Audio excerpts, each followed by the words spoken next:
अस्सलाम वालेकुम नाजरीन, मोहसिन डायरीज में खुश आमदीद। आज की सबसे बड़ी खबर ईरान इसराइल अमेरिका जंग के हवाले से जो सामने आ रही है। ईरान ने बैलिस्टिक मिसाइलों और ड्रोन्स के ज़रिए अटैक किया है सऊदी अरब में मौजूद प्रिंस सुल्तान एयरबेस पर, अमेरिकन अड्डे पर, और वहाँ खड़े US-3 सेंट्री जो अमेरिका का जासूस त्यारा है, बहुत महंगा त्यारा है, उसको तबाह कर दिया है। उसकी तबाही की जो तस्वीर हैं वो इस वक्त आप देख सकते हैं। टाइम्स ऑफ इसराइल के मुताबिक अमेरिका के पास इससे पहले सिर्फ 16 US-3 सेंट्री जहाज़ थे, जासूस जहाज़ थे, क्योंकि ये बहुत महंगे हैं। इस जहाज़ की जो खसूसियात हैं और इस जहाज़ की जो कीमत है वो होश उड़ा देने वाली है। एक जहाज़ तकरीबन $500 मिलियन का है, और ये $500 मिलियन अगर पाकिस्तानी रुपयों में इनका हिसाब किया जाए तो 140 अरब रुपए बनते हैं। मज़ीद अगर आसानी से आप समझना चाहें तो पाकिस्तान एयरलाइंस PIA जो फ़रोख्त की गई है, जो बेची गई है, वो टोटली 135 अरब रुपए में बेची गई है। अब आप हिसाब लगा लें, PIA के 34 त्यारे, 34 जो जहाज़ थे और जो जायदादें थीं, उन सब को 135 अरब रुपए में बेचा गया है। और सिर्फ अमेरिका का ये US-3 सेंट्री जहाज़ जो है ये 140 अरब का है। पूरे PIA से भी 5 अरब ज़्यादा ये महंगा ये जहाज़, और इसको तबाह किया है ईरान ने। तो आप अंदाज़ा लगा सकते हैं कितना बड़ा नुकसान किया है ईरान ने अमेरिका का। अब नाज़रीन, यहाँ पे दो सवाल आपके जहन में आ रहे होंगे शायद। एक सवाल ये है कि लोग पूछते हैं कि क्यों ईरान अरब ममालिक में मौजूद अमेरिकन अड्डों पे हमला करता है, वहाँ से उसे क्या नुकसान पहुँचता है। तो ये नुकसान पहुँचता है, ये ईरान ने वाज़े कर दिया है कि यहाँ पे इतने ख़तरनाक दुश्मन के हथियार, उनके तैयारे मौजूद हैं जो उसको जंग में नुकसान पहुंचा रहे हैं, उसके मुल्क को नुकसान पहुंचा रहे हैं। और जब इस अड्डे पे हमला किया गया है तो न्यूयॉर्क टाइम्स के मुताबिक, फॉक्स न्यूज़ के मुताबिक और अल जज़ीरा के मुताबिक 15 और 12 जो अमेरिकन फ़ौजी हैं उनके ज़ख्मी होने की इतलात हैं। लेकिन जो बड़ी ख़बर है वो ईरान के जो पासदारान इनकलाब के तर्जुमान है, ईरानी फोर्सेस के तर्जुमान हैं इब्राहिम जुल्फ़िकारी, उनके मुताबिक 400 अमेरिकन फ़ौजियों को निशाना बनाया गया है जो छुप गए थे उन पहले अड्डों पे हमलों के बाद जो ईरान ने किए थे। और जो सबसे बड़ा नुकसान है वो इस वक्त आप स्क्रीन पे देख सकते हैं। न्यूज़ आपके साथ शेयर की है, अब कुछ नॉलेज जो है वो आपके साथ शेयर करते हैं। ये जो जहाज़ है US-3 सेंट्री,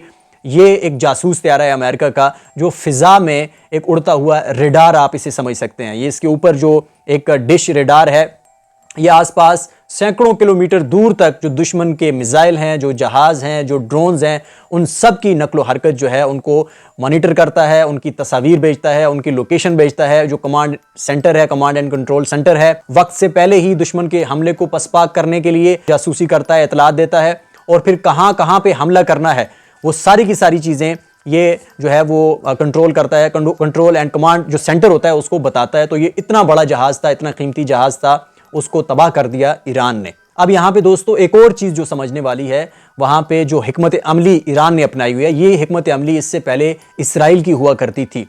इसराइल पेशगी हमला करता था, इराक का एटमी रिएक्टर तबाह किया, शाम का किया, मिस्र के जो जहाज़ थे उनको हवाई अड्डों पे ही जाके तबाह कर दिया। तो ये जो सोच थी इसराइल की, उसके मुताबिक उसको जवाब दिया जा रहा है और अमेरिका को जवाब दिया जा रहा है ईरान की तरफ से। और दूसरा जो सवाल यहाँ पे पैदा होता है कि अमेरिका जो बड़ा मगरूर था कि उसकी जो GPS टेक्नोलॉजी है, उसका जो सैटेलाइट है, उसके ज़रिए वो दुनिया के चप्पे चप्पे को देखता है, चप्पे चप्पे को निशाना बना सकता है।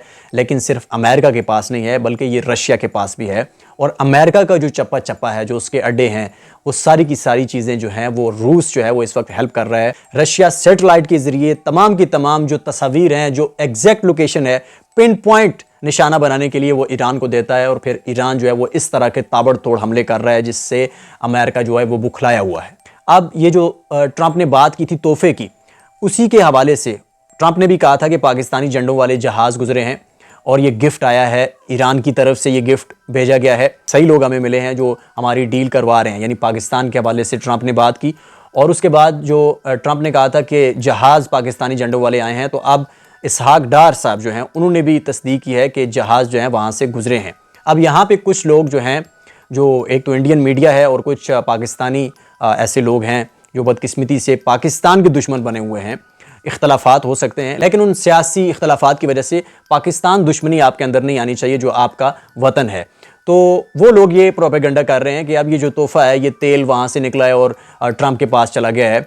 अब वहाँ पे कोई पुलिस चेक पोस्ट नहीं है, वहाँ पे ईरान की सख्त सिक्योरिटी है, सख्त निगरानी है। इतनी सख्त है कि अमेरिका जैसा पावरफुल जो कंट्री है वो इस वक्त इस बात पे खुश हो रहा है, तालियां बजा रहा है کہ اس کے جہاز جو ہیں وہاں سے ایران نے گزرنے دیے ہیں. یعنی وہ خود بھی مان رہا ہے ٹرمپ کہ وہاں سے اس کے جہاز ایران کی مرضی کے بغیر نہیں گزر سکتے تھے، تو پاکستانی پرچم میں وہ جہاز وہاں سے گزرے ہیں. اب یہ چیز تو سامنے آ گئی امریکہ کی بے بسی ہے. جب امریکہ کی بے بسی ہے تو کیا پاکستان جو ہے وہ ایران کی پانیوں میں اس طرح سے ایران کو دھوکہ دے کے وہاں سے جہاز گزار سکتا ہے؟ یہ تو بالکل بے وقوفوں والی بات ہے.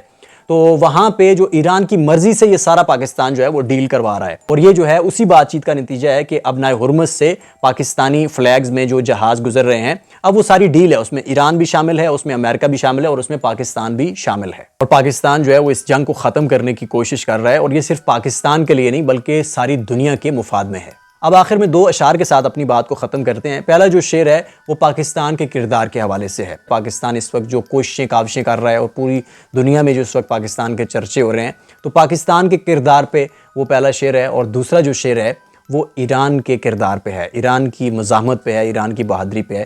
لگے گی آگ تو آئیں گے گھر کئی زد میں، لگے گی آگ تو آئیں گے گھر کئی زد میں، یہاں صرف ہمارا مکان تھوڑی ہے. اور اب اگلا شعر جو ایران کے لیے ہے. میں جانتا ہوں کہ دشمن بھی کم نہیں لیکن، میں جانتا ہوں کہ دشمن بھی کم نہیں لیکن، ہماری طرح ہتھیلی پہ جان تھوڑی ہے. ابھی تک کے لیے اتنا ہی. مزید اپڈیٹس کے ساتھ دوبارہ آپ کی خدمت میں حاضر ہوں گے. تب تک اللہ حافظ.